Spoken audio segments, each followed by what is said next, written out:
என் ஜனமாவார்கள், நான் உன் நடுவில் வாசமாயிருப்பேன். அப்பொழுது சேனையின் கர்த்தர் என்னை உன்னிடத்தில் அனுப்பினான் என்று அறிவாய். கர்த்தர் பரிசுத்த தேசத்திலே யூதாவாகிய தமது பங்கை சுதந்தரித்து மறுபடியும் திரும்பவும் எருசலேமை தெரிந்து கொள்வார். மாம்சமான சகலமான பேர்களே, கர்த்தருக்கு முன்பாக மௌனமாயிருங்கள். அவர் தமது பரிசுத்த வாசஸ்தலத்திலிருந்து எழுந்தருளினார் என்று சொல்லென்றார். ஸோ இந்த தீர்க்கதரிசன புஸ்தகத்தில் 4வது வசனத்தை நான் தீர்க்க தரிசனமாய் விசுவாசிக்கிறேன். எருசலேம் தன் நடுவிலே கூடும், மனுஷரின் திரளினாலும் மிருக ஜீவன்களின் திரளினாலும் மதியில்லாத பட்டணங்கள் போல் வாசஸ்தலமாகும். அதில் இருக்கிற 2 வார்த்தை, மனுஷரின் திரளினாலும் மிருக ஜீவன்களின் திரளினாலும் கர்த்தர் நம் சபையை நிரப்புவார். நம் சபையை ஆண்டவர் நிரப்புவார். மனுஷரின் திரளினாலும் அடுத்து அப்போ அதுக்கு மதில் இல்லாமல் இருக்கு. அப்போ 5வது வசனத்தில் ஆண்டவர் சொல்றாரு, நான் அதற்கு சுற்றிலும் அக்னி மதிலாய் இருந்து. கர்த்தரே நமக்கு அக்னி மதிலாய் அவர் இருக்கிறார். அவர் அக்னி மதிலாய் இருக்கிறதுனால அந்த ஏன் மதிலுக்கு அவ்வளோ இம்பார்ட்டன்ஸ் பேசுகிறாங்கன்னா, அந்த காலத்துலலாம் ஒரு பட்டணத்தை பிடிக்கணும்னா அந்த மதில் சுவரை என்ன பண்ணுவாங்க, இடிப்பாங்க. இல்லைன்னா அந்த வாசல் வழியாக போய் தான் அந்த பட்டணத்தை பிடிப்பாங்க. இப்போ எரிகோவை பார்த்தீங்கன்னா ஃபுல்லாகவே பூட்டப்பட்டு இருந்தது. அவங்களால உள்ளவே போக முடியல. அது மொத்தமாகவே கோட்டையாக கட்டப்பட்டிருந்தது. மதில் பெரியதாக இருந்ததுனால அவங்களால போக முடியல. அப்போ மதில் என்பது மிகவும் முக்கியமான ஒன்று. எதிரி அந்த பட்டணத்தை பிடித்து விடாதபடிக்கு ஒவ்வொரு பட்டணத்துக்கும் மதில் என்பது மிகவும் முக்கியம். இப்போ நம்மளுடைய இந்தியாவில் கூட பிஎஸ்எஃப்னு இருக்காங்க, பார்டர் செக்யூரிட்டி ஃபோர்ஸ். நம்ம இந்திய நாட்டுக்கும் மற்ற நாட்டுக்கும் ஒரு பார்டர் இருக்கும்.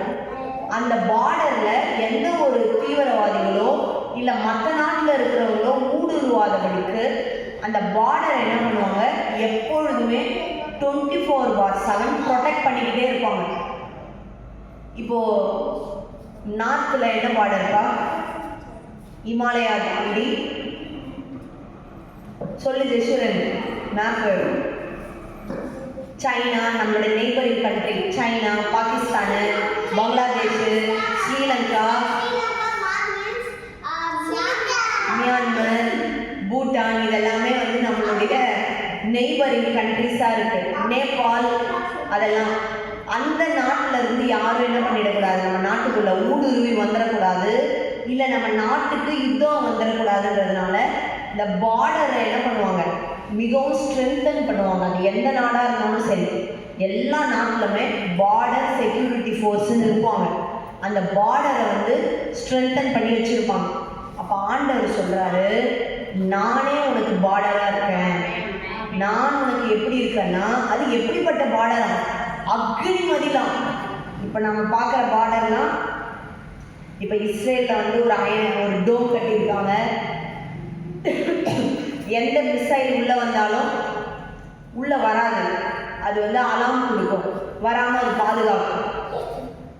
அது கூட என்ன ஆயிடுச்சு, ஒரு காலத்தில் ஃபெயில் ஆயிடுச்சு. அந்த சிஸ்டம் கூட ஃபெயில் ஆயிடுச்சு.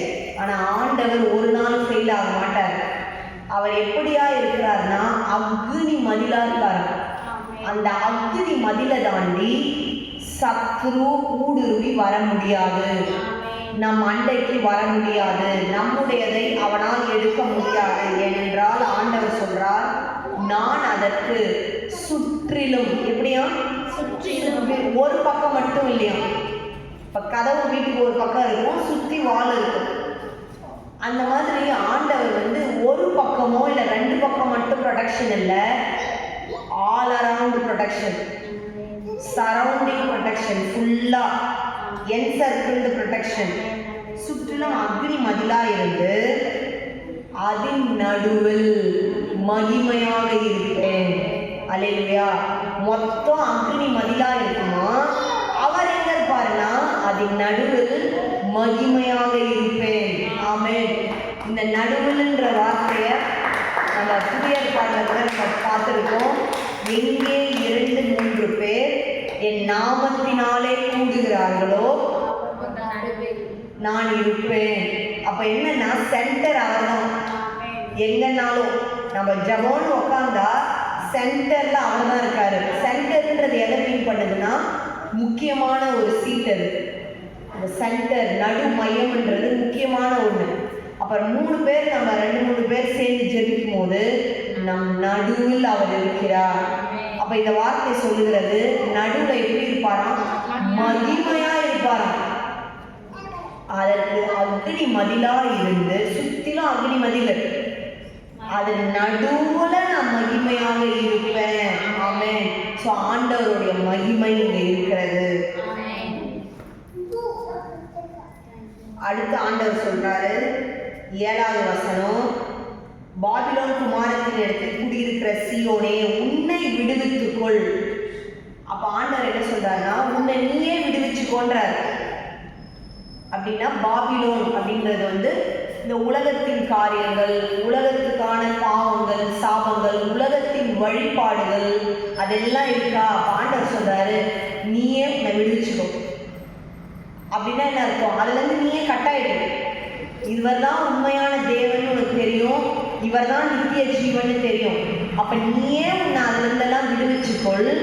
விடுவிக்கும் போது என்ன நடக்கும்னா பிற்பாடு மகிமை உண்டாகும் என்று சேனைகளின் கர்த்தர் சொல்லுகிறார். அப்போ தேவன் அல்லாதவைகளிலிருந்து, தேவனுக்கானவைகள் அல்லாதவைகளிலிருந்து நாம் விடுவிச்சு கர்த்தர் பக்கமா வரும்போது நம் வாழ்க்கை என்ன ஆகும்னா மகிமை உண்டாகும். ஒரு காலத்துல தேவனை அறியாம நான் இருந்தேன், அதுல இருந்தெல்லாம் ஆண்டவர் விடுவித்து கொண்டு வந்தாரு. கர்த்தர் இப்போ எப்படியா வச்சிருக்கார்? மகிமையா வைத்திருக்கிறார். அதுதான் உண்மை. சில பேர் சில பாவ பழக்கத்துல இருந்திருக்கலாம், இல்ல சில பாவ குணாதிசயங்கள் இருக்கலாம். அதுல இருந்து விடுவிச்சு நான் இனிமேல் சரியா இருக்கணும்னு நினைக்கும் போதே அது என்ன உண்டாகுதுன்னா மகிமை உண்டாகும். மகிமை உண்டாகும், பிற்பாடு மகிமை உண்டாகும் சொல்லிட்டு தான் ஆண்டவர் சொல்றாரு கடைசி வார்த்தை, உங்களை தொடுகிறவன் அவருடைய கண்மணியை தொடுகிறான். உங்களை தொடுகிறவன் அவரின் கண்மணி. அப்ப யார் அந்த உங்களைனா சியோன் குமாரத்தி, விடுவிக்கப்பட்ட சியோன் குமாரத்தி, கடவுள் கையில இருக்கிற சியோன் குமாரத்தி. சத்ரு தொடும்போது அவர் கண்மணியை தொடும். இந்த வசனம் அந்த கான்டெக்ஸ்ட்ல தான் பேசப்படுகிறது. ஸோ யாருக்கு சொல்லப்படுகிறதுனா விடுவிக்கப்பட்ட சியோன் குமாரத்தி யாராவது தொட்டாங்கன்னா, ரட்சிக்கப்பட்ட பிள்ளைகள் யாரையாவது தொட்டாங்கன்னா அவருடைய கண்மணியை தொடுகிறான். ஸோ உன்னை தொடுவோன் என் கண்மணியை தொடுகிறான். அப்போ ஆண்டவருடைய கண்ணை யாராவது தொட முடியுமா? முடியாது. அப்ப நம்மெல்லாம் யாரு? அவருடைய கண்மணியா இருக்கிறோம். பக்கத்துல பார்த்து சொல்லுங்க, நீ ஆண்டவருடைய கண்மணி, நீ ஆண்டவருடைய கண்மணி. அப்போ போய் தொட முடியுமா? நம்மளை யாரும் தொட முடியாது. சத்ரு நம்மை தொட முடியாது. சத்ரு ஒருவேளை போராட்டம் கஷ்டம் கொடுக்குறான்னா நம்ம விடுவிக்காம இருக்கிறோம்னு அர்த்தம். ஏதோ ஒரு காரியத்துல இருந்து நம்மை விடுவித்துக் கொள்ளும் பொழுது மகிமை உண்டாகும். அந்த மகிமையை யாரும் தொட முடியாது. அந்த மகிமையாய் இருக்கிற நம்மை யாரும் தொட முடியாது. நாம் பாபிலோனிலிருந்து நம்மை விடுவித்துக் கொள்ளும் பொழுது நம் மேல ஒரு மகிமை உண்டாகும். அந்த மகிமையை சத்ரு தொட முடியாது. அதன் மகிமையை சத்ரு தொட முடியாது. ஆமென். கர்த்தர் நல்லவர். திரும்ப ஆண்டவர் சொல்றாரு 10வது வசனம், சியோன் குமாரத்தியே கம்பீரித்து பாடு. நீங்கெல்லாம் வரதுக்கு முன்னாடி நாங்களாம் அப்படிதான் கம்பீரிச்சு பாடணும். நல்லா ட்ரம்ஸ் அடிச்சு நல்லா 1 மணி நேரம் டான்ஸ் ஆடி கம்பீரித்து பாடணும்.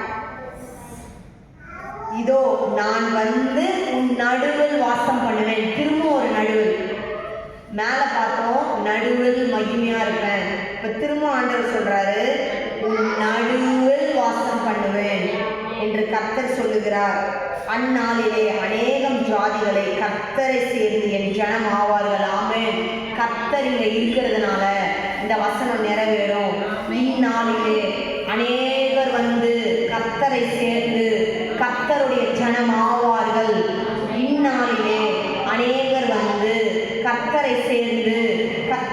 ஜனம் ஆவார்கள்.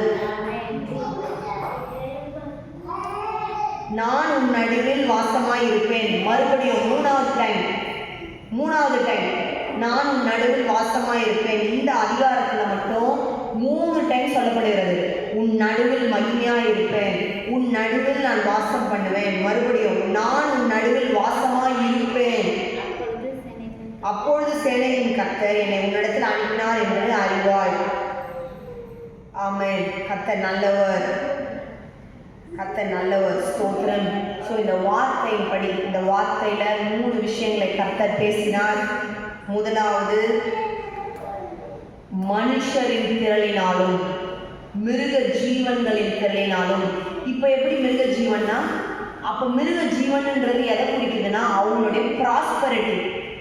அந்த காலத்தில் ஒருத்தர்கிட்ட யோபோட புஸ்தகத்தில் நம்ம படிக்கிறோம், யோபுக்கு இத்தனை ஆடு இருந்துச்சு, இத்தனை கழுதை இருந்துச்சு, இத்தனை குதிரை இருந்துச்சு. அது எதை குறிக்குதுன்னா அவங்களுடைய வெல்த்தை, ப்ராஸ்பரிட்டியை. அப்போ மிருக ஜீவன்ன்றது அந்த காலத்தில் இவ்வளோ மிருகம் வச்சுக்கிட்டு இருந்தால் அவன் எப்படிப்பட்டவனாக இருப்பான், பணக்காரனாக இருப்பான், அந்த வெல்த்து. அப்போ ஆண்டவர் நம் சபையில் இருக்கிறவர்கள் மனிதரின் திரளினாலும் வெல்த் ஃபைனான்ஸின் திரட்சியினாலும் நிரப்புவார். ஆமென். அப்ப நிரப்பினது மட்டும் அல்லாமல் கர்த்தர் அக்னி மதிலாய் இருந்து, அவரே அக்னி மதிலாய் இருக்கிறதற்காய் ஸ்தோத்திரம். அடுத்தது, அதன் நடுவில் மகிமைப்படுவார், அதன் நடுவில் அவர் மகிமையாய் இருப்பார். அடுத்து, சீயோன் குமாரத்திலே உன்னை விடுவித்துக்கொள், அப்பொழுது மகிமை உண்டாகும். விடுவிக்கும் பொழுது ஒரு மகிமை உண்டாகும். மகிமை உண்டாகும் போது நடுவில் நான் வாசம் பண்ணுவேன் அப்படின்னு ஆண்டவர் சொல்றாரு. அடுத்து, சீயோன் குமாரத்திலே கம்பீரித்து பாடு, இதோடு நான் நடுவில் வாசம் பண்ணுவேன். அந்நாளில் அநேகம் ஜாதிகள் கர்த்தரை சேர்ந்து கர்த்தருடைய ஜனமாவார்கள். ஆமென். அப்படியே இந்த வார்த்தையை டிக்ளேர் பண்ணி ஜெபிக்கலாம். நாம் எழுந்து நின்று, உன்னை தொடுகிறவன் என் கண்மணியை தொடுகிறான் அப்படின்னு ஆண்டவர் சொல்றார். இந்த வார்த்தையின்படி ஆண்டவரே, இந்த சபையை, ஊழியர்களை, இந்த சபைக்கு வருகிற ஒவ்வொருவரையும் மனுஷரின் திரளினாலும் ஃபைனான்சியல் திரட்சியினாலும் நீர் நிரப்புவதற்காய் ஸ்தோத்திரம். ஸ்தோத்திரம். நீரே அக்னி மதிலா, சுற்றிலும் அக்னி மதிலாய் நீர் இருப்பதற்காய் ஸ்தோத்திரம்.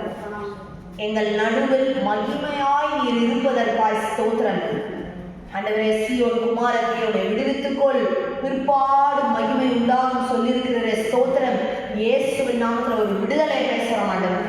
எல்லா கட்டுகள்ல இருந்து ஒரு விடுதலை உண்டாவதாக ஸ்தோத்திரம். சீயோன் குமாரத்தியை கம்பீரித்து பாடு, நான் நடுவில் வாசம் பண்ணுவேன் சொல்லிருக்கிற. நன்றி, நன்றி ஆண்டவரே. அந்நாளிலே இந்நாளிலே அநேகர் கர்த்தரிடத்தில் சேர்ந்து கர்த்தருடைய ஜனம் ஆவதற்காய் ஸ்தோத்திரம். எங்கள் மத்தியில் இருப்பதற்காய் ஸ்தோத்திரம். எங்களை தொடுகிறவன் கண்மணியை தொடுகிறான் ஆண்டவரை. ஆண்டவரை, சத்ரு தொட முடியாத எல்லையில எங்களை வைத்திருப்பதற்காய் ஸ்தோத்திரம். சத்ரு தொட முடியாத இடத்துல எங்களை வைத்திருக்கிறீர், அதற்காய் ஸ்தோத்திரம். சத்ரு எங்களை தொட முடியாத ஒரு மகிமையில எங்களை வைத்திருக்கிறீர், அதற்காய் ஸ்தோத்திரம் ஆண்டவர்.